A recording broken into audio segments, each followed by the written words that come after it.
ഈ മാസം പകുതിക്ക് കണ്ട രണ്ട് കാഴ്ചകളാണ്. ജനങ്ങളെ ബാധിക്കുന്ന വിഷയങ്ങളിൽ ആർക്കാണ് ആത്മാർത്ഥതയെന്നും ആരാണ് ജനവിധി ഒരു തമാശയായി കാണുന്നതെന്നും തെളിയിക്കുന്ന രണ്ട് കാഴ്ചകൾ. ഒരു വശത്ത് തൊഴിലുറപ്പ് പദ്ധതി ഉൾപ്പെടെയുള്ള തൊഴിൽദാന പദ്ധതികൾ അവസാനിപ്പിക്കാനുള്ള കേന്ദ്ര ഗവൺമെന്റിന്റെ നീക്കത്തിനെതിരെ ഇടതുപക്ഷ എംപിമാർ പാർലമെന്റിന് പുറത്ത് ശക്തമായ പ്രതിഷേധം സംഘടിപ്പിച്ച കാഴ്ച.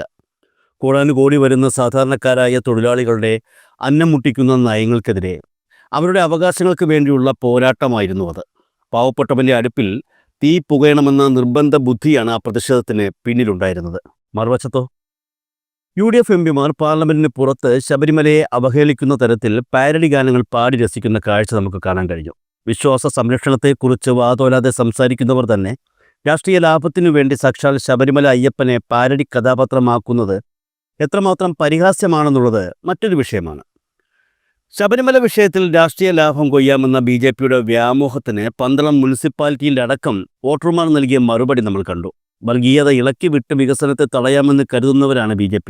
ആ BJPയെ നേരിടാൻ LDFന് മാത്രമേ കരുത്തുള്ളൂ എന്നാണ് ഈ ഫലങ്ങളിലൂടെ വ്യക്തമാകുന്നത്. സ്വാഭാവികമായും ഇവിടെ ഉയരുന്നൊരു ചോദ്യമുണ്ട്. UDF, LDF, BJP ഈ മൂന്ന് മുന്നണികളിൽ ഏത് മുന്നണിയാണ് ശബരിമല തീർത്ഥാടന കേന്ദ്രത്തെ ഏറ്റവും കൂടുതൽ ചേർത്ത് നിർത്തി പരിഗണിച്ചിട്ടുള്ളത്? ആ ചോദ്യം തന്നെ വിശ്വാസപരമായി ചോദിച്ചാൽ ഈ മൂന്ന് മുന്നണികളിൽ ആരോടാണ് ശബരിമല അയ്യപ്പന് ഏറ്റവും കൂടുതൽ ഇഷ്ടമാണ്? ഒന്ന്, ചരിത്രത്തിലൂടെ നിങ്ങൾ കടന്നു വന്നാലും ശബരിമലയുടെ വികസന പദ്ധതികളിൽ CPMഉം ഇടതുപക്ഷവും അധികാരത്തിലിരുന്നപ്പോൾ നടത്തിയതിനോളം വികസന പ്രവർത്തനങ്ങൾ മറ്റൊരു കക്ഷിയും നടത്തിയിട്ടില്ല. അഥവാ കോൺഗ്രസ് അധികാരത്തിലിരിക്കുമ്പോൾ നടത്തിയിട്ടില്ല എന്നുള്ളത് ചരിത്രപരമായ വസ്തുതയാണ്. ശബരിമലയിലേക്ക് നമ്മൾ ദർശനം നടത്താൻ പോകുമ്പോൾ പമ്പയിൽ നിന്ന് മല ചവിട്ടി കടന്നു പോകുമ്പോൾ ഒരു റോഡുണ്ട്. ആ റോഡിൻ്റെ പേര് ചന്ദ്രാനന്ദൻ റോഡ് എന്നാണ്. ആരാണ് ഈ ചന്ദ്രാനന്ദൻ എന്നറിയാമോ? ചന്ദ്രാനന്ദൻ, PK ചന്ദ്രാനന്ദൻ എന്ന് പറയുന്നത് പുന്നപ്ര വയലാറിൻ്റെ വളരെ പ്രിയപ്പെട്ട പോരാളിയാണ്. അദ്ദേഹം ഒരു കറകളഞ്ഞ കമ്മ്യൂണിസ്റ്റുകാരനാണ്. ആ ചന്ദ്രാനന്ദൻ്റെ പേരിൽ എന്തിനാണ് റോഡ് ഇട്ടതെന്നറിയാമോ? പമ്പയിൽ നിന്ന് സന്നിധാനത്തേക്ക് പോകുമ്പോൾ ഭക്തർക്ക് സുഖമായി പോകുന്നതിന് വേണ്ടിയിട്ടുള്ള പാതയൊരുക്കുക മാത്രമല്ല ഈ PK ചന്ദ്രാനന്ദൻ ചെയ്തത്. എന്നാണ് PK ചന്ദ്രാനന്ദൻ ദേവസ്വം ബോർഡിൻ്റെ തലപ്പത്ത് വരുന്നതെന്നറിയാമോ? 1967 കാലത്താണ്. അന്ന് EMS നമ്പൂതിരിപ്പാട് അധികാരത്തിൽ വരുമ്പോൾ അന്ന് ദേവസ്വം ബോർഡിലെ ജീവനക്കാർക്ക് നാട്ടുകാർ കടം കൊടുക്കാത്തൊരു സാഹചര്യം ഉണ്ടായിരുന്നു. എന്താ കാരണം എന്നറിയോ? അവർക്ക് ശമ്പളം കിട്ടാത്ത സാഹചര്യം. ആ ശമ്പളം കിട്ടാത്ത സാഹചര്യം ഉണ്ടാക്കി വെച്ച പാർട്ടിയുടെ പേരേതാണെന്നറിയാമോ? അന്ന് കോൺഗ്രസ് പാർട്ടിയാണ്. പക്ഷേ 1967 പാർട്ടി EMS നമ്പൂതിരിപ്പാടിൻ്റെ നേതൃത്വത്തിലുള്ള പാർട്ടി അധികാരത്തിലെത്തുമ്പോൾ ശബരിമലയുടേതടക്കമുള്ള വിഷയങ്ങളിൽ PK ചന്ദ്രാനന്ദനും അന്ന് പ്രാക്കുളം ഭാസി എന്ന് പറയുന്ന അന്നത്തെ RSPയുടെ നേതാവ്, ആ പ്രാക്കുളം ഭാസിയും അടക്കമുള്ളവർ നടത്തിയ ഇടപെടലുകൾ ചരിത്രത്തിൽ ഇടം പിടിച്ചിട്ടുണ്ട്. അവരെന്തൊക്കെയാണ് ചെയ്തതെന്നറിയാമോ? അതിൽ ഏറ്റവും പ്രധാനപ്പെട്ട കാര്യങ്ങളിലൊന്ന് ഈ പറയുന്ന ശബരിമലയിലെ വികസന പദ്ധതിയുമായി ബന്ധപ്പെടുത്തിക്കൊണ്ടുള്ള ആദ്യത്തെ ഈ വികസന പരിപാടി ആദ്യം കൊണ്ടുവരുന്നത് ഈ പ്രാക്കുളം ഭാസിയും ഈ PK ചന്ദ്രാനന്ദനുമാണ്. വഴി നിർമ്മിച്ചു കൊടുത്തു എന്നുള്ളത് മാത്രമല്ല, ഈ അന്ന് നിലയ്ക്കൽ വരെ വണ്ടി പോവില്ല. അപ്പോൾ വണ്ടി പോവാത്തത് കൊണ്ട് ശബരിമലയിലെ ദേവസ്വം ബോർഡിൻ്റെ അധികാരികൾ തന്നെ മുൻകൈ എടുത്ത് 2 ബസ് വാങ്ങിയാണ് അത്രയും ദൂരമെങ്കിലും ഈ യാത്രക്കാരെ കൊണ്ടുപോകാനുള്ളൊരു സാഹചര്യം ഒരുക്കുന്നത്. അന്ന് കേവലം 2 ലക്ഷം ആളുകളാണ് മണ്ഡലകാലത്തും മകരവിളക്കിലും ആ കാലഘട്ടത്തിൽ മാത്രം സന്നിധാനത്തേക്ക് എത്തിക്കൊണ്ടിരുന്നത്. ഇന്ന് ഒരു ദിവസം സന്നിധാനത്ത് എത്തിയത് എത്ര പേരാണെന്നറിയാമോ? 1,07,000 ആളുകളാണ്. ഞാനിപ്പോൾ കണക്ക് പരിശോധിക്കുകയായിരുന്നു. ഇന്നത്തെ ഏറ്റവും ഒടുവിലുള്ള കണക്ക് കൂടി വരുമ്പോൾ 332.77 കോടി രൂപയാണ് ശബരിമലയിൽ ഇക്കുറിയുള്ള നടവരവ് എന്ന് പറയുന്നത്, മൊത്തം വരുമാനം എന്ന് പറയുന്നത്. ഇത് ചരിത്രത്തിൽ ഏറ്റവും ഉയർന്നതാണ്. ചരിത്രത്തിൽ ഏറ്റവും ഉയർന്ന വരവ് ശബരിമലയിൽ രേഖപ്പെടുത്തിയ വർഷമാണിത്. 297 കോടി രൂപയായിരുന്നു കഴിഞ്ഞ വർഷം. 1967 2 ലക്ഷം പേര് വന്നിടത്ത് ഇപ്പോൾ എത്തുന്ന മനുഷ്യരുടെ എണ്ണം നോക്കൂ. 36 ലക്ഷം ആളുകളാണ്. ഈ 32 ലക്ഷം ആളുകളാണ് ഈ കുറി മണ്ഡലമാസത്തിൽ 41 ദിവസം കൊണ്ട് വന്നത്. ഇനി ഈ മകരവിളക്ക് കൂടി കഴിയുമ്പോഴേക്ക് അത് 50 ലക്ഷം കടക്കും, അഥവാ 45 ലക്ഷമെങ്കിലും കടക്കാനുള്ള സാധ്യതയുണ്ട്. അപ്പോൾ അവിടെ മുതൽ ഇങ്ങോട്ട് എങ്ങനെയാണ് ഇടതുപക്ഷം ഭരിച്ചിരുന്ന സന്ദർഭങ്ങളിലെല്ലാം ശബരിമലയുമായി ബന്ധപ്പെട്ട മാസ്റ്റർ പ്ലാനുകൾ തയ്യാറാക്കിയത്? ഇപ്പോൾ ശബരിമലയിൽ 10 ദിവസത്തെ ഒരു ഉത്സവമുണ്ട്. ഉത്രം മുതൽ ആറാട്ട് വരെ നീണ്ടു നിൽക്കുന്ന ഉത്സവം. ആ ഉത്സവത്തിനടക്കമുള്ള പരിപാടികൾ നടത്തിയിരുന്നതും ആറാട്ടുത്സവം തുടങ്ങുന്നതും ഈ ഇടതുപക്ഷ സർക്കാരിൻ്റെ കീഴിലാണ്. ഞാനിത് പറഞ്ഞു വന്നത് എന്തിനാണെന്നറിയാമോ? ശബരിമലയെ നശിപ്പിക്കാൻ ഇടതു പാർട്ടിയും CPMഉം വലിയ രീതിയിലുള്ള കൊള്ള നടത്തുന്നു എന്ന പ്രചരണം അവാസ്തവമാണെന്നും ചരിത്രത്തിന് നിരക്കാത്തതാണെന്നും പറയാൻ വേണ്ടി പറഞ്ഞു എന്നേ ഉള്ളൂ. അത് വരുമാനത്തിൻ്റെ കണക്കിൽ മാത്രമല്ല, അടിസ്ഥാന സൗകര്യ വികസനത്തിൻ്റെ കാര്യത്തിലടക്കം. എന്തിനേറെ ശബരിമലയുടെ ഖ്യാതി മറ്റു സംസ്ഥാനങ്ങളിൽ, ദക്ഷിണേന്ത്യൻ സംസ്ഥാനങ്ങളിലേക്ക് എത്തിച്ചത് ഈ PK ചന്ദ്രാനന്ദനും സംഘവും ചേർന്ന് നടത്തിയ, ഈ പാക്കുളം ഭാസിയും ഒക്കെ ചേർന്ന് നടത്തിയ അയ്യപ്പ ജ്യോതി എന്ന് പറയുന്ന ദക്ഷിണേന്ത്യൻ സംസ്ഥാനങ്ങളിലെ വലിയ ക്യാമ്പയിനിലൂടെയാണ്. ആ ക്യാമ്പയിനിലൂടെയാണ് ദക്ഷിണേന്ത്യയിൽ കൂടുതൽ ആളുകൾ ശബരിമലയെക്കുറിച്ച് അറിയാനും ശബരിമലയിലെ ദർശനത്തിന് വേണ്ടി വരാനും തുടങ്ങിയത് എന്നാണ് ചരിത്രത്തിൽ രേഖപ്പെടുത്തിയിരിക്കുന്നത്. പിന്നീടത് ഇതേ പേരിൽ തന്നെ 2018 വലതുപക്ഷ സംഘടനകൾ ഒരു അയ്യപ്പ ജ്യോതി പ്രയാണം എന്ന് പറയുന്ന സംഭവമൊക്കെ സംഘടിപ്പിച്ചിട്ടുണ്ട്. അപ്പം ഞാൻ പറഞ്ഞു വന്നത്, പാർട്ടി ശബരിമലയുമായി ബന്ധപ്പെട്ട വിഷയത്തിൽ പാർട്ടിയുടെ നേതാക്കൾക്കോ പാർട്ടിക്കോ ഇത് വിശദീകരിക്കുന്നതിന് ഒരു തരത്തിലുള്ള ബുദ്ധിമുട്ടുമില്ല എന്നുള്ളതാണ്. എന്നാൽ ഇവിടെ സംഭവിച്ചിരിക്കുന്നത് എന്താ? ഇനി നമ്മൾ ഈ സ്വർണ്ണക്കൊള്ളയുമായി ബന്ധപ്പെട്ട വിഷയത്തിലേക്ക് വന്നാൽ, കടകംപള്ളി സുരേന്ദ്രൻ്റെ മൊഴിയെടുത്തു, PS പ്രശാന്തൻ്റെ മൊഴിയെടുത്തു. കടകംപള്ളി സുരേന്ദ്രൻ്റെ ഓഫീസിൽ നിന്ന് ദേവസ്വം ബോർഡിലെ ഉണ്ണികൃഷ്ണൻ പോറ്റിയുമായി ബന്ധപ്പെട്ട ഒരു കീറ് കടലാസ് പോയിട്ടില്ല. ഒരു ടെലിഫോൺ സംഭാഷണം പോയിട്ടില്ല, ഒരു മെസ്സേജ് പോയിട്ടില്ല. ഉണ്ണികൃഷ്ണൻ പോറ്റിയുമായി 3 ഇടത്ത് കണ്ടുമുട്ടി എന്നുള്ളതാണ് ഇപ്പോൾ പുറത്തു വരുന്ന വിവരങ്ങൾ. അതിലൊന്ന്, ഉണ്ണികൃഷ്ണൻ പോറ്റിയെ കടകംപള്ളി സുരേന്ദ്രൻ കണ്ടെത്തിയത് രമണി എന്ന് പറയുന്ന പെൺകുട്ടിക്ക് വീട് വെച്ച് കൊടുക്കുന്ന പാറശാലയിൽ വെച്ചാണ് കണ്ടുമുട്ടിയത്. ആരാണ് രമണി? ഏറ്റുമാനൂരിലെ ഈ സ്റ്റീഫൻ എന്ന് പറയുന്ന കള്ളനെ പിടിച്ചു കൊടുത്ത രമണിക്ക് വേണ്ടി ദേവസ്വം ബോർഡ് വെച്ച് കൊടുത്ത വീടിന്, അത് ദേവസ്വം ബോർഡാണ്, ദേവസ്വം വകുപ്പല്ല, ദേവസ്വം ബോർഡ് വെച്ച് കൊടുത്ത വീടിന് ആ സമയത്ത് സ്പോൺസർഷിപ്പിൽ ഉണ്ടായിരുന്നത് ഉണ്ണികൃഷ്ണൻ പോറ്റിയാണ്. അത് ദേവസ്വം വകുപ്പുമായി ഒരു ബന്ധവുമില്ല. ഉണ്ണികൃഷ്ണൻ പോറ്റിയുമായി ആ സമയത്തും കടകംപള്ളി സുരേന്ദ്രൻ ഒരു ബന്ധവുമില്ല, സ്വന്തം മണ്ഡലത്തിൽ പോലുമല്ല. ഇതാണ് ഒരു സന്ദർഭം. രണ്ടാമത്തെ സന്ദർഭം എന്ന് പറയുന്നത് ഈ ബാംഗ്ലൂരിൽ വെച്ച്, എയർപോർട്ടിൽ വെച്ച് കണ്ടു എന്ന് പറയുന്നതാണ്. ബാംഗ്ലൂരിലെ ശ്രീരാമപുരം എന്ന് പറയുന്ന ക്ഷേത്രത്തിലെ പൂജാരിയായി എന്നറിയപ്പെടുകയും എന്തിന് സോണിയാഗാന്ധി അടക്കം കാണുകയും എല്ലാ നേതാക്കളുമായി അടുത്ത ബന്ധം സ്ഥാപിക്കുകയും വ്യവസായികളുമായിട്ട് ഭീമയുമായിട്ട് അടുത്ത ബന്ധം ഉണ്ടായിരുന്ന ആളാണ് ഇയാൾ. ഇയാൾക്ക് കേരളത്തിലെ കലാകാരന്മാരുമായിട്ട് ബന്ധമുണ്ടായ ആളായിരുന്നയാൾ.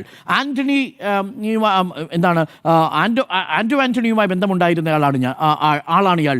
2019 ശേഷം അടൂർ പ്രകാശുമായിട്ട് ഏറ്റവും അടുത്ത സൗഹൃദം അഥവാ അറിയാമായിരുന്ന ആളാണ്. അദ്ദേഹത്തിൻ്റെ പരിപാടിക്ക് അടൂർ പ്രകാശ് പോയത് അടൂർ പ്രകാശ് എന്ന് സമ്മതിക്കുന്നുണ്ട്. അപ്പോൾ ആ നിലയിൽ മാത്രമേ കടകംപള്ളി സുരേന്ദ്രനും അറിയാമായിരുന്നുള്ളൂ. മാത്രമല്ല, നമ്മുടെ മുന്നിൽ ഏതെങ്കിലും ഒരാൾക്ക് സമ്മാനം കൊടുക്കുന്നതായിട്ട് ഉണ്ണികൃഷ്ണൻ പോറ്റിയുടേതായിട്ട് വന്നിരിക്കുന്ന ചിത്രം നിർഭാഗ്യവശാൽ അത് സോണിയാഗാന്ധിയുടേതാണ്. ഞാൻ ഈ കാര്യത്തിൽ സോണിയാഗാന്ധിയെയോ അടൂർ പ്രകാശിനെയോ ആന്റണിയോ ഈ സ്വർണ്ണക്കൊള്ളയുമായി ബന്ധപ്പെടുത്തിയ ചർച്ചയിൽ ഏതെങ്കിലും തരത്തിൽ അവരതിൻ്റെ ഗുണഭോക്താക്കളാണെന്നോ അവർ ഏതെങ്കിലും തരത്തിൽ ഉണ്ണികൃഷ്ണൻ പോറ്റിയെ സഹായിച്ചുവെന്നോ വാദമുള്ളയാളെയല്ല. അതേ വാദം തന്നെയാണ് എനിക്ക് കടകംപള്ളി സുരേന്ദ്രൻ്റെ കാര്യത്തിലുമുള്ളത്, PS പ്രശാന്തിൻ്റെ കാര്യത്തിലുമുള്ളത്. ഇനി പത്മകുമാറിൻ്റെ കാര്യത്തിലും, എന്നാൽ ഇപ്പോൾ പോയ വിജയകുമാറിൻ്റെ കാര്യത്തിലും ഞാൻ ഉറപ്പ് പറയുന്നു, ഒരു തരി പോലും സ്വർണത്തിൻ്റെ ഒരാനുകൂല്യവും വിജയകുമാർ സ്വന്തമാക്കിയെന്ന് ഞാൻ വിശ്വസിക്കുന്നില്ല.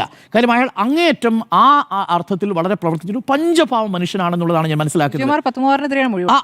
വിജയകുമാറിൻ്റെ കാര്യത്തിൽ, ഇനി പത്മകുമാറിൻ്റെ കാര്യത്തിൽ സംഭവിച്ചിരിക്കുന്നത്, പാർട്ടി വിലയിരുത്തിയിരിക്കുന്നത് ഭരണപരമായ വീഴ്ചയാണോ സംഭവിച്ചിരിക്കുന്നത്? പത്മകുമാർ നാം ഇതുവരെ സംസാരിച്ച വിഷയത്തിൽ നിന്നും പത്മകുമാർ ഉണ്ണികൃഷ്ണൻ പോറ്റിയുമായി ബന്ധപ്പെട്ട ഇടപാടിൽ 1 രൂപ ലാഭമുണ്ടാക്കി എന്നുള്ളൊരു വിവരം പുറത്തു വന്നിട്ടില്ല. ഭരണപരമായ വീഴ്ചയെക്കുറിച്ച് പറയുന്നുണ്ട്. ദേവസ്വം മാനുവൽ തിരുത്തി എന്നുള്ളൊരു മൊഴി ഇപ്പോൾ വിജയകുമാർ കൊടുത്തതായിട്ട് SITയുടേതായിട്ട് പുറത്തു വന്നിട്ടുണ്ട്. ചാർജ് ഷീറ്റ് വരുമ്പോൾ മാത്രമേ നമുക്ക് അറിയത്തുള്ളൂ അതെങ്ങനെയാണ് ദേവസ്വം മാനുവൽ തിരുത്താൻ കഴിയുക, ദേവസ്വം ബോർഡ് അംഗത്തിന് എങ്ങനെയാണ് ദേവസ്വം മാനുവൽ തിരുത്താൻ കഴിയുക എന്നൊരു പ്രധാനപ്പെട്ട ചോദ്യം ഉണ്ടല്ലോ. അതൊരു ചട്ടത്തിന്റെ കൂടി സ്വഭാവം ഉണ്ടാവുമല്ലോ ദേവസ്വം മാനുവലിന്. അപ്പോൾ മിനിറ്റ്സ് ആയിരിക്കും തിരുത്തിയിട്ടുണ്ടാവുക. മാനുവൽ തിരുത്തി എന്താണെന്ന് വന്നിരിക്കുന്ന വാർത്ത, മാനുവൽ അത് മിനിറ്റ്സ് ആണ്. മിനിറ്റ്സിൽ സ്വാഭാവികമായിട്ടും അതിൽ ചെമ്പുപാളി എന്ന് പച്ച ലെറ്ററിൽ എഴുതിയിരിക്കുന്നു. പക്ഷേ ആ റെഫറൻസ് എങ്ങനെയാണ് വന്നത്? മുരാരി ബാബു കൊടുത്ത സെക്രട്ടറിയായ ജയശ്രീ കൊടുത്തിരിക്കുന്ന കത്തിൽ പറഞ്ഞിരിക്കുന്നത്, അതായത് ഈ മിനിറ്റ്സിന്റെ ഉത്ഭവസ്ഥാനം എന്ന് പറയുന്നത് അവിടെയാണ്. പക്ഷേ അവിടെ ഈ പത്മകുമാറിന് ആദ്യം കൊടുക്കുന്നത് ജയശ്രീയാണ്, മുരാരി ബാബുവാണ്. മുരാരി ബാബു കൊടുക്കുന്നതനുസരിച്ച് ജയശ്രീ കൊടുക്കുന്നതനുസരിച്ചാണ് മിനിറ്റ്സിൽ അത് ചെമ്പുപാളി എന്ന് വെട്ടി എഴുതിയിരിക്കുന്നതായി SITയുടെ രേഖയിലുള്ളത്. SIT ഇപ്പോൾ കോടതിയിൽ പറഞ്ഞിരിക്കുന്നു അതാണ്. എന്നാൽ ഇത് ഉണ്ണികൃഷ്ണൻ പോറ്റിയുടെ കയ്യിൽ കൊടുത്തുവിടണം എന്ന് എഴുതിയിരിക്കുന്നത് ജയശ്രീ ആണ് എന്നുള്ളതാണ് പത്മകുമാറിന്റെ വാദം. മറിച്ചൊരു വാദം പത്മകുമാറിൻ്റെ ഇതില്ല എന്ന് തന്നെയാണ് ഈ ഘട്ടത്തിൽ നമ്മൾ മനസ്സിലാക്കുന്നത്. ഇതിൻ്റെയൊക്കെ ആകത്തുകയായി ഇതൊരു കൊള്ള നടന്നിട്ടുണ്ടെങ്കിൽ, ഏതെങ്കിലും തരത്തിൽ ഇതൊരു ഗൂഢാലോചന നടത്തി സാമ്പത്തിക ലാഭം ഉണ്ടാക്കിയിട്ടുണ്ടെങ്കിൽ, ഇതിൻ്റെ തൊണ്ടി മുതലോ ഇതുമായി ബന്ധപ്പെട്ട എന്തെങ്കിലും ലാഭവിഹിതമോ ഉണ്ണികൃഷ്ണൻ പോറ്റിയിൽ നിന്ന് പത്മകുമാർ കണ്ടെത്തണമല്ലോ. എന്തെങ്കിലും സാമ്പത്തിക ഇടപാടുകൾ ഉണ്ണികൃഷ്ണൻ പോറ്റിയുമായി ഈ പത്മകുമാർ നടത്തിയതായിട്ട് നാം ഇതുവരെ ഇപ്പോൾ തെളിവ് വന്നിട്ടുണ്ടോ? ഏതെങ്കിലും തരത്തിലുള്ള ഭൂമി ഇടപാടുകളുടെ രേഖകൾ പുറത്തു വന്നിട്ടുണ്ടോ? ആ വീട്ടിലുള്ള മുഴുവൻ സാധനങ്ങളും SIT റെയ്ഡ് ചെയ്തല്ലോ. റെയ്ഡ് ചെയ്ത് കൊണ്ടുപോയതിനു ശേഷം ആദ്യഘട്ടത്തിൽ പുറത്തു വന്ന വാർത്ത ഉണ്ണികൃഷ്ണൻ പോറ്റിയുടെ റിയൽ എസ്റ്റേറ്റുമായി ബന്ധപ്പെട്ട ബന്ധപ്പെട്ട് ചില ഇടപാടുകൾ നടത്തിയിട്ടുണ്ടെന്നാണ്. അവാസ്തവമാണ്. അങ്ങനെ ഒരു ഇടപാടും നടത്തിയിട്ടില്ല.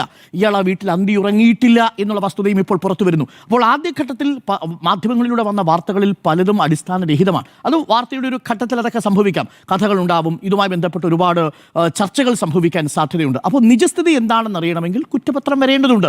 കുറ്റപത്രത്തിൽ വരുമ്പോഴാണ് പത്മകുമാറിന് സംഭവിച്ചിരിക്കുന്നത് 3 തരത്തിലുള്ള വീഴ്ചകൾ സംഭവിക്കാൻ സാധ്യതയുണ്ട്. ഒന്ന്, സ്വർണ്ണക്കൊള്ളയിൽ ഉണ്ണികൃഷ്ണൻ പോറ്റിയുമായി പങ്കുചേർന്ന് വലിയ ലാഭം ഇയാൾ ഉണ്ടാക്കിയിട്ടുണ്ട് എന്നുണ്ടെങ്കിൽ, അതിലൊരു സാധ്യതയുണ്ടെങ്കിൽ. രണ്ടാമത്തത്, ഇതൊരു ഭരണപരമായ വീഴ്ച മാത്രമാണെങ്കിൽ, അതായത് ഒരു ക്രിമിനൽ നെഗ്ലിജൻസ് എന്ന് തന്നെ വിശേഷിപ്പിക്കാം, ഉത്തരവാദിത്തപ്പെട്ടയാൾ ഉദ്യോഗസ്ഥന്മാരുടെ ഈ നീക്കം അറിയാതെ പോയിട്ടുണ്ട് എന്നുണ്ടെങ്കിൽ.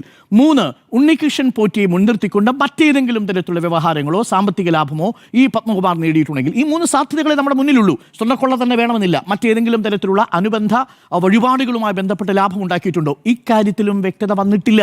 അപ്പോൾ പിന്നെ എങ്ങനെയാണ് അതാണ് അതായത് നമ്മൾ ഇപ്പോൾ സംസാരിക്കുന്ന ഈ നിമിഷം നമ്മുടെ മുന്നിലുള്ളത് ഭരണപരമായ വീഴ്ച എന്ന കാര്യം മാത്രമാണ്.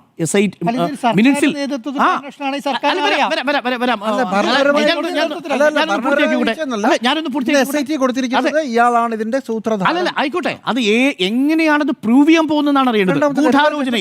ഗൂഢാലോചനയാണ് എന്നത് പ്രൂവ് ചെയ്യണമെങ്കിൽ അയാൾക്ക് അതിന്റെ ഏതെങ്കിലും തരത്തിലുള്ള ലാഭം ഉണ്ടാക്കിയിട്ടുണ്ടോ? ഉണ്ണികൃഷ്ണൻ പോറ്റി 2019 സന്നിധാനത്ത് വരുന്നത്. 2019 മുമ്പ് ഉണ്ണികൃഷ്ണൻ പോറ്റി സന്നിധാനത്ത് ഉണ്ടല്ലോ. പ്രയാർ ഗോപാലകൃഷ്ണനോടൊപ്പം 12 ചടങ്ങുകളിൽ പങ്കെടുത്തതിന് തെളിവുകൾ പുറത്തു വന്നിട്ടുണ്ട്. എൻ്റെ കയ്യിൽ 7 പ്രധാനപ്പെട്ട തെളിവുകളുണ്ട്. ഉണ്ണികൃഷ്ണൻ പോറ്റിയും ഈ പറയുന്ന പ്രയാർ ഗോപാലകൃഷ്ണനും. ഞാൻ കഴിഞ്ഞ ചർച്ചയിൽ പറഞ്ഞിട്ടുള്ളതാണ്, ഈ ശബരിമലയിലെ യുവതീ പ്രവേശനവുമായി ബന്ധപ്പെട്ട നാമജപ ഘോഷയാത്ര സംഘടിപ്പിക്കുന്നതിൻ്റെ മുൻപന്തിയിൽ നിന്നയാളാണ്. അന്ന് പാർട്ടിക്കെതിരായിട്ട് നിന്നയാളാണ് ഈ ഉണ്ണികൃഷ്ണൻ പോറ്റി. പ്രയാർ ഗോപാലകൃഷ്ണൻ പാർട്ടിക്കെതിരായി അന്ന് നാമജപ ഘോഷയാത്ര നടത്തുമ്പോൾ അതിന് നേതൃത്വം കൊടുത്തയാളാണ്.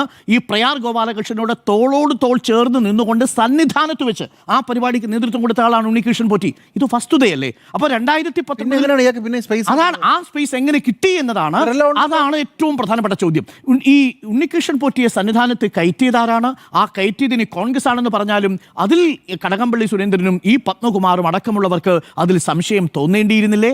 പത്മകുമാറും വിജയകുമാറും ശങ്കർദാസും അടക്കമുള്ളവർ ഉണ്ണികൃഷ്ണൻ പോറ്റിയെ മാറ്റി നിർത്തേണ്ടിയിരുന്നില്ലേ എന്നുള്ളതാണ് ഏറ്റവും പ്രസക്തമായ ചോദ്യം. എനിക്ക് പത്മകുമാറിനോടുള്ള വിയോജിപ്പും ഈ ഘട്ടത്തിൽ ഇവിടെ മാത്രമാണ്. ഞാൻ കടകംപള്ളി സുരേന്ദ്രനെ അതിലേക്ക് വലിച്ചെടുക്കില്ല. കാര്യം കടകംപള്ളി സുരേന്ദ്രൻ എന്ന് പറയുന്നത് ദേവസ്വം വകുപ്പ് മന്ത്രിയാണ്. സന്നിധാനത്തെ ആരൊക്കെ സ്പോൺസർ കോർഡിനേറ്റർമാരാണ്, സന്നിധാനത്തെ ആരൊക്കെ അവതാരങ്ങൾ എന്നുള്ള കാര്യമൊന്നും ദേവസ്വം വകുപ്പ് മന്ത്രിക്ക് അറിയേണ്ട കാര്യമേ ഇല്ല. അത് ദേവസ്വം ബോർഡാണ് തീരുമാനിക്കുക. ആ ക്ഷേത്ര കാര്യങ്ങളിലെല്ലാം ഇടപെടുന്നത് ദേവസ്വം ബോർഡിലെ അംഗങ്ങളാണ്. ദേവസ്വം മന്ത്രി അക്കാര്യത്തിൽ ഇടപെടേണ്ട ഒരു സാഹചര്യവുമില്ല. അങ്ങനെ ഒരു ഇന്റലിജൻസ് റിപ്പോർട്ട് വരാത്ത സാഹചര്യത്തിൽ 2019 ശേഷം ഒരു ഇന്റലിജൻസ് റിപ്പോർട്ടും ഉണ്ണികൃഷ്ണൻ പോറ്റിയെക്കുറിച്ച് വന്നിട്ടില്ല. പക്ഷേ PS പ്രശാന്തിന്റെ കാര്യത്തിൽ അങ്ങനെയല്ല. PS പ്രശാന്ത് വളരെ കൃത്യമായി സൂചിപ്പിച്ചൊരു കാര്യമുണ്ട്. അതുകൂടി നമ്മൾ പറഞ്ഞു വേണം പോകാൻ. PS പ്രശാന്തിന്റെ കാര്യത്തിലും പാർട്ടി കോൺഫിഡന്റ് ആണെന്ന് പറയാനുള്ള 2 കാര്യങ്ങൾ. ഒന്ന്, ഈ ഉണ്ണികൃഷ്ണൻ പോറ്റിയെ സംശയിച്ച് ഉണ്ണികൃഷ്ണൻ പോറ്റിയുടെ കയ്യിൽ ഇത് കൊടുത്തു വിടേണ്ടതില്ല. മുരാരി ബാബു കൊടുത്തിരിക്കുന്ന കത്തിൽ എന്താ പറഞ്ഞിരിക്കുന്നത് അറിയാമോ? ഉണ്ണികൃഷ്ണൻ പോറ്റി വാറണ്ടിയുള്ള സ്പോൺസറാണെന്നും ആ വാറണ്ടിയുള്ള സ്പോൺസറുടെ കയ്യിൽ കൊടുത്താൽ ചെലവില്ലാതെ തന്നെ ദ്വാരപാലക ശില്പപാളിയുടെയും കട്ടളപ്പാളിയുടെയും മേൽക്കൂരയുടെ നിറം മങ്ങിയതിൻ്റെയും ഒക്കെ കേടുപാടുകൾ പരമ്പരാഗതമായ രീതിയിലും അതല്ലാതെ സ്മാർട്ട് ക്രിയേഷൻസിൽ വെച്ച് ചെയ്തു കൊടുത്തുകൊള്ളാം എന്നുള്ള മുരാരി ബാബുവിൻ്റെ കത്താണ്. ചെറിയ കക്ഷിയാണോ മുരാരി ബാബു? ആ മുരാരി ബാബു എന്ന ദേവസ്വം കമ്മീഷണറുടെ കത്തിൻ്റെ അടിസ്ഥാനത്തിൽ, അതിനുശേഷം സെക്രട്ടറിയുടെ കത്തിൻ്റെ അടിസ്ഥാനത്തിൽ അന്ന് ദേവസ്വം ബോർഡ് ഒരു പ്രധാനപ്പെട്ട തീരുമാനമെടുക്കുന്നുണ്ട്. പ്രിയപ്പെട്ട പ്രേക്ഷകർ, നിങ്ങൾ അറിയണം, 2 കാര്യങ്ങൾ PS പ്രശാന്ത് ചെയ്തു. ഒന്ന്, ഈ സ്പോൺസർ കോർഡിനേറ്റർമാർ എന്ന് പറയുന്ന ഒരു സംഭവത്തെ ഇല്ലാതാക്കി മാറ്റി. അവരായിരുന്നു യഥാർത്ഥത്തിലുള്ള അവതാരങ്ങൾ. അതിലൊരാളുടെ പേര് സുനിൽ സ്വാമി എന്നാണ്. പ്രേക്ഷകർ ഓർമ്മിക്കുന്നുണ്ടാവും. അവിടെ ഒരു ഡോണർ ഹൗസ് അനധികൃതമായിട്ട് കൈവശം വെച്ചുകൊണ്ടിരുന്ന ഒരു സുനിൽ സ്വാമി. ആ സുനിൽ സ്വാമി ഒഴിവാക്കി. 2, ഒരു ശബരി ഗ്രൂപ്പുമായി ബന്ധപ്പെട്ട് അത്തരം ഇടപാടുകൾ തമിഴ്നാട്ടിൽ നിന്നുള്ള വ്യവസായികളിൽ നിന്ന് നടത്തിക്കൊണ്ടിരുന്ന ഒരാൾ, അയാളുടെ ഇടപെടൽ ഒഴിവാക്കി. റെജി എന്ന് പറയുന്നയാൾ, അയാളുടെ പേരാണ് ഇപ്പോൾ മറ്റൊരു നേതാവിനെതിരെ ഉന്നയിക്കപ്പെട്ടിരിക്കുന്നത്, പ്രതിപക്ഷത്തുള്ളൊരു നേതാവിനെതിരെ ഉന്നയിക്കപ്പെട്ടിരിക്കുന്നത്. അയാളുടെ സന്തത സഹചാരിയായിരുന്നു ഈ റെജി എന്ന് പറയുന്ന ഒരു സ്പോൺസർ തട്ടിപ്പുകാരൻ. ആ സ്പോൺസർ കോർഡിനേറ്ററെയും ശബരിമലയിലെ സന്നിധാനത്തെ എല്ലാ പ്രവർത്തനങ്ങളിൽ നിന്നും ഒഴിവാക്കി. ഉണ്ണികൃഷ്ണൻ പോറ്റി നേരിട്ട് കണ്ടിട്ടില്ല, പക്ഷേ അയാളുടെ കയ്യിൽ ഈ ദ്വാരപാലക ശില്പപാളികൾ കൊടുത്തുവിടാൻ പാടില്ല എന്ന തീരുമാനം ഈ ദേവസ്വം ബോർഡ് എടുത്തു. അതിൻ്റെ അടിസ്ഥാനത്തിൽ 4 പ്രധാനപ്പെട്ട ഉത്തരവുകൾ ഇറക്കിയിട്ടുണ്ട്. ആ 4 ഉത്തരവുകളും PS പ്രശാന്ത് ഈ SITക്ക് മുന്നിൽ ഹാജരാക്കി എന്നാണ് ഞാൻ മനസ്സിലാക്കുന്നത്. അതുപ്രകാരം തിരുവാഭരണം കമ്മീഷണർ, SP, വിജിലൻസ് ഓഫീസർ, അതേപോലെ ഇത്രയും ആളുകളുടെ സാന്നിധ്യത്തിൽ 2 പോലീസ് ഉദ്യോഗസ്ഥർ, വിജിലൻസ് ഉദ്യോഗസ്ഥർ, ഇവരുടെ സാന്നിധ്യത്തിലാണ് ഈ സ്വർണ്ണപ്പാളി സ്മാർട്ട് ക്രിയേഷൻസിൽ കൊണ്ടുപോകുന്നതും 2025 ആ ദ്വാരപാലക ശില്പപാളികൾ പിന്നീട് സ്വർണം പൂശി തിരികെ കൊണ്ടുവരുന്നതും. അക്കാര്യത്തിൽ PS എസ് പ്രശാന്തിന് ഒരൊറ്റ വീഴ്ചയെ സംഭവിച്ചിട്ടുള്ളൂ. അത് സ്പെഷ്യൽ കമ്മീഷണറെ അറിയിക്കാത്തതാണ്. ആ വിവരം കോടതിയിൽ അറിയിക്കുകയും ചെയ്തിട്ടുണ്ട്. ഇത്രയുമാണ് പി എസ് പ്രശാന്തിന്റെ കാര്യത്തിൽ സംഭവിച്ചത്. ഇതിനും അപ്പുറം ഒരു തെളിവും നമ്മുടെ മുന്നിലില്ല. കടകംപള്ളി സുരേന്ദ്രന്റെ കാര്യത്തിലാവട്ടെ അതിനും അപ്പുറം ഒരു തെളിവും നമ്മുടെ മുന്നിലില്ല. ആകെയുള്ള തെളിവുകൾ ഇതാണ്. പിന്നെ എങ്ങനെയാണ് പാർട്ടി പ്രതിരോധത്തിലായി എന്ന് പറയുക? അതാണ് ഇനി കുറ്റപത്രം വരുമ്പോഴാണ് ഇതിൻ്റെ വ്യാപ്തി നമ്മൾ മനസ്സിലാക്കുക. ഇത് എങ്ങോട്ടാണ് പോയി നിൽക്കുന്നത്, എവിടേക്കാണ് പോയി നിൽക്കുന്നത്.